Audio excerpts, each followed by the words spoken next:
Ako si Gilo Dagohoy, simpleng tao lang, tahimik na lumalaban kahit maraming kulang. Hindi man nakapagtapos ng high school noon, patuloy pa ring umaasa sa bukas at panahon. Lumaki sa pamilyang wasak at magulo, maraming gabi ang puso ko'y litong-lito. Kasama ko ang kambal ko sa hirap ng buhay, kahit kulang sa gabay, tuloy lang sa tagumpay. Kasama ang stepfather sa aming tahanan, kahit hindi perpekto, pilit inaayos ang daan. Unti-unting bumabangon kahit maraming sugat, dahil ang pamilya ko ang nagbibigay lakas. Ako si Ginoid, ito ang tunay kong kwento. Hindi man mayaman, puso ko na may buo. May asawa, dalawang anak na minamahal, isang babae at lalaki, sila ang aking ilaw. Ako ang nagbabatay habang walang trabaho, pero buong puso ang alay ko sa tao ko. Nakapokus lang ako sa aking pamilya, dahil sila ang dahilan kung bakit ako'y matatagpa. Hindi madali ang buhay na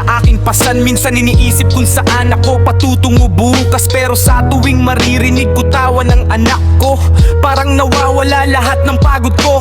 Hindi man maranya ang aming tahanan, punong-puno naman ng pagmamahalan. Kahit kapos minsan at maraming problema, hindi ko iiwan ang aking pamilya. Balang araw maaabot din ang pangarap, lahat ng hirap ay magkakaroon ng liwanag. Hindi man mataas ang pinag-aralan ko, may puso naman akong tapat at totoo. Ako si Giloid, ito ang tunay kong kwento. Hindi man mayaman, puso ko na may buo. May asawa at dalawang anak na minamahal, isang babae at lalaki, sila ang aking ilaw. Ako ang nagbabatay habang walang trabaho, pero buong puso ang alay ko sa tao ko. Nakafocus lang ako sa aking pamilya, dahil sila ang dahilan kung bakit ako'y makatagal. Ako si Giloid Dagohoy, ama at asawa, lumalaban araw-araw para sa pamilya.